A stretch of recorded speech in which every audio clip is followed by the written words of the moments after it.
Hello friends, welcome back to my YouTube channel. आज की इस वीडियो में देखने वाले हैं रिसोर्सेस कंट्रोलर के बारे में। लास्ट वाले वीडियो में हमने कंट्रोलर के बारे में कंप्लीट डेफिनेशन, कंप्लीट एवरीथिंग हमने किस तरीके से हम कंट्रोलर क्रिएट करते हैं, किस तरीके से हम जो है वो डाटा पास करते हैं व्यू के अंदर, किस तरीके से हम जो है वो राउट से मेथड कॉल करवाते हैं, वो सारी सारी चीजें हमने कंप्लीटली देखी है। काफी बड़ा वीडियो है जो हमने कंट्रोल के ऊपर बनाया है, बट वहाँ पे आपको जो है वो वन बाय वन सारी सारी चीजें जो है वो कवर हो जाएगी। और यदि आपने एक बार वो वीडियो देख लिया तो आपको कंट्रोलर से रिलेटेड आई थिंक कभी आपको कोई इश्यू नहीं आएगा, ना लारावल में ना ही अदर लैंग्वेज में। डन।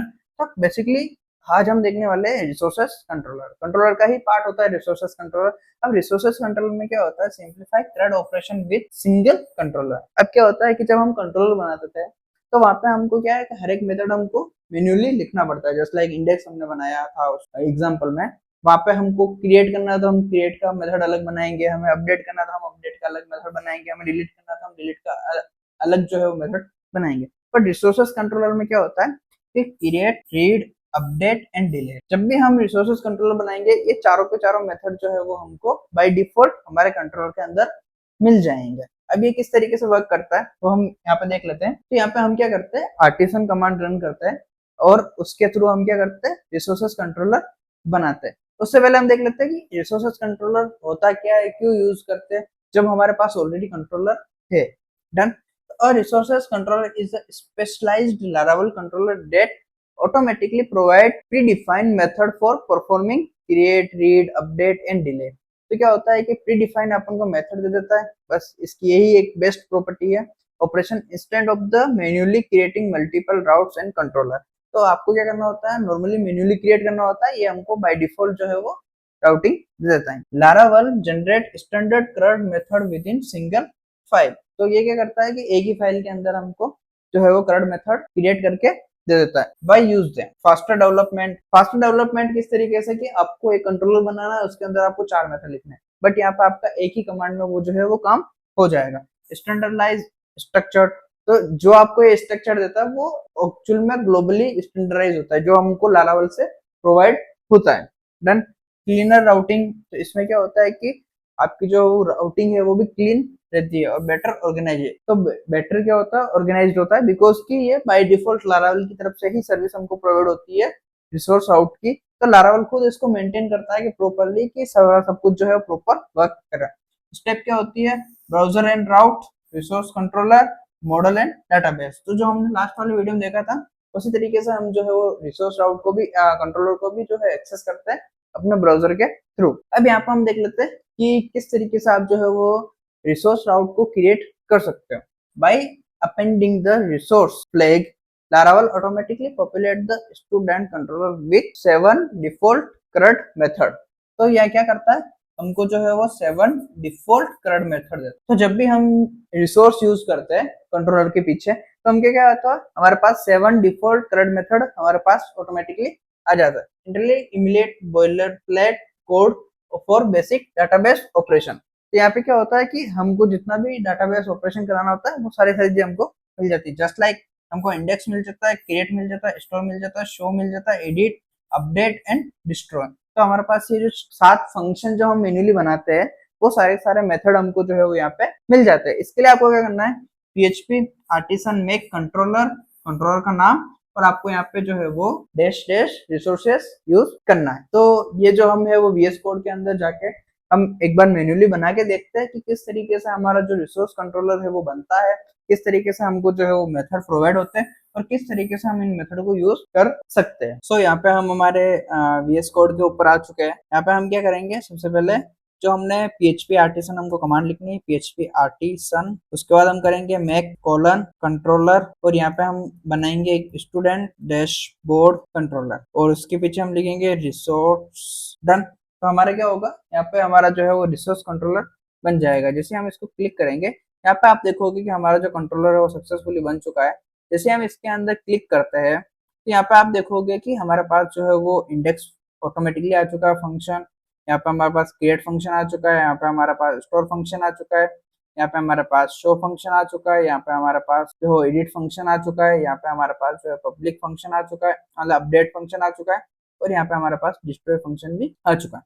विथ यहाँ पे आप देखोगे कि हमारे को क्या क्या सेंड करना है, वो सारी चीजें भी यहाँ पे आ चुकी है। तो जब हम स्टोर करेंगे तो हम क्या सेंड करेंगे, रिक्वेस्ट करेंगे, जितना भी हमारा डाटा है वो हम स्टोर के लिए यूज करेंगे। जब भी हम कोई भी डाटा शो करेंगे तो हम क्या करेंगे, उसकी आईडी पास करेंगे।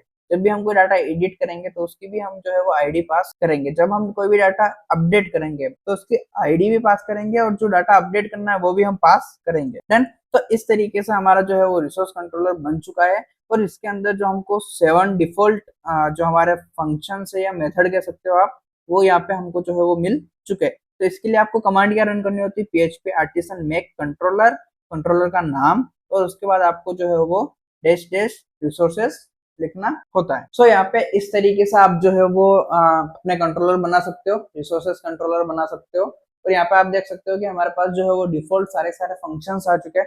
यदि हमको कोई भी डाटा शो कराना है तो हम यहाँ पे जो है वो डायरेक्टली कुछ भी टाइप करके हम जो है डाटा शो करवा सकते हैं। ये सारी चीजें हम जैसे जैसे हम करंट ऑपरेशन देखेंगे तब हम देखेंगे किस तरीके से आप डाटा डाटाबेस से शो करा सकते हो, किस तरीके से आप एडिट करवा सकते हो, वो सारी चीजें हम उस टाइम देखेंगे। अभी के लिए हमारे पास ये इंपॉर्टेंट था कि हम किस तरीके से रिसोर्स कंट्रोलर बना सकते हैं और किस तरीके से रिसोर्स कंट्रोलर बनने के बाद दिखता है। डन। उसके बाद हम देख लेते हैं डिफॉल्ट करंट मेथड कि कौन कौन से जो करंट मेथड हमारे पास आए हैं वो क्या क्या काम आते हैं। तो फर्स्ट हमारे पास जो है वो इंडेक्स है। तो display a list of the old record. तो इंडेक्स क्या काम आता है कि जितने भी हमारे पास रिकॉर्ड है उनको डिस्प्ले करने के लिए काम आता है। उसके बाद हम देख लेते हैं क्रिएट। तो क्रिएट बेसिकली आपको नाम से ही पता चल रहा है कि कुछ भी रिकॉर्ड आपको क्रिएट करना है, जस्ट लाइक स्टूडेंट की इंफॉर्मेशन क्रिएट करना है या यूजर की इंफॉर्मेशन क्रिएट करना है। Store save the newly create record to database.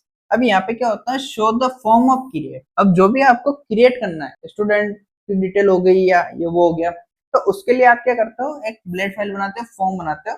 तो क्रिएट फंक्शन में उसको क्या करोगे, जैसे वो क्रिएट पे क्लिक करेगा आप उसको फॉर्म दिखाओगे।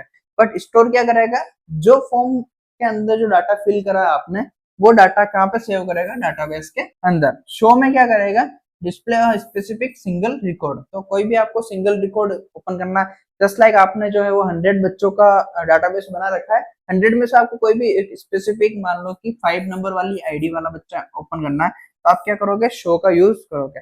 अब सेम लाइक आपको 5 नंबर वाली आईडी का बच्चे को एडिट करना है, तो आप क्या करोगे, show the form of modify existing record. तो आप वहां पे क्या करोगे, एडिट का यूज करोगे। एडिट का यूज करने पर जो है वो आपको डाटा शो होगा, उसके बाद आप अपडेट करोगे उसके अंदर, और जैसे आप डाटा सेव करोगे एडिट वाला, वो कहाँ जाएगा, आपका अपडेट के अंदर। तो यहाँ से आपका अपडेट होगा। और यदि आप कोई भी रिकॉर्ड जो है वो डिलीट करते हो स्पेसिफिकली, तो वो कहाँ से होगा, आपका डिस्ट्रॉय मेथड से होगा। तो ये सारे सारे हमारे पास 7 मेथड है, 1 2 3 4 5 6 7, जो कि रिसोर्सेस कंट्रोलर के अंदर हमको डिफॉल्ट मिलते हैं। देन हम देख लेते हैं रजिस्टरिंग रिसोर्स राउट। तो किस तरीके से आप जो है वो राउट पे कर सकते हैं, किस तरीके से हम जो है उनको गेट कर सकते हैं राउट के अंदर, किस तरीके से हम जो है डायरेक्टली राउट के अंदर एक ही सिंगल राउट की मदद से सारे सारे रिसोर्सेस को यूज कर सकते हैं। तो a single line of code automatically generate all standard CRUD राउट। तो बेसिकली हम पहले क्या कर रहे थे कि यहाँ पे हम गेट लिख रहे थे, पोस्ट लिख रहे थे, पेज लिख रहे थे, पेज डिलीट लिख रहे थे यहाँ पे। डन। बट यहाँ पे आपको अब क्या लिखना है, रिसोर्सेस। और यहाँ पे हमने स्टूडेंट पास कर दिया, स्टूडेंट क्लासेस। तो बाय डिफॉल्ट जो है वो ऑटोमेटिकली मेथड ले लेगा। यहाँ पे हमने पहले इंडेक्स मेथड भी पास करा था, बट यदि आप रिसोर्सेस यूज करते हो तो आपको इंडेक्स मेथड पास करने की भी नहीं नीड है। यदि कोई भी बंदा डायरेक्टली इस तरीके से गेट करता है स्लैश स्टूडेंट लगा के, डन, तो ऑटोमेटिकली इंडेक्स जो है वो फंक्शन कॉल हो जाएगा सेम राउट से। डन। यदि आप स्टूडेंट क्रिएट करके गेट करते हो तो आपका क्रिएट जो फंक्शन है या फिर मेथड है वो कॉल हो जाएगा। देन आप स्टूडेंट के सामने जो आपका मेथड जो आप यूज करते हो पोस्ट करने का डाटा, तो पोस्ट यदि यूज करते हो तो ऑटोमेटिकली स्टोर वाला कॉल हो जाएगा। देन आप यदि आईडी करके गेट करते हो तो आपको डाटा शो हो जाएगा। यदि आईडी विथ एडिट यूज करते हो आप आईडी के बाद, तो आपका एडिट फंक्शन कॉल हो जाएगा। यदि स्टूडेंट आईडी करते हो तो अपडेट वाला कॉल हो जाएगा, यदि पेज और पुट करते हो तो। और यदि डिलीट फंक्शन यूज करते हो तो आपका जो है वो डिस्ट्रॉय हो जाएगा। बट यहाँ पे आपको राउट फाइल के अंदर एक ही यूज करना है, जो कि है रिसोर्स। रिसोर्स जैसे आप रिसोर्स कीवर्ड यूज करते हो राउट के बाद, तो आपके सारे के सारे जो मेथड है वो आपको एक ही राउट के अंदर इनेबल हो जाएंगे। आपको अलग अलग से 7 राउट बनाने की भी नीड नहीं है। तो सबसे बड़ा जो बेनिफिट है वो यही है कि जब भी आप रिसोर्स राउट यूज करते हो तो आपको 7 अलग अलग राउट बनाने की नीड नहीं होती है, आप एक ही राउट के अंदर 7 फंक्शन को ऑटोमेटिकली कॉल कर सकते हैं। तो यहाँ पे हम देख लेते हैं टेक की अवे एंड द समरी कि हमने आज इस वाले ट्यूटोरियल में क्या क्या पढ़ा है।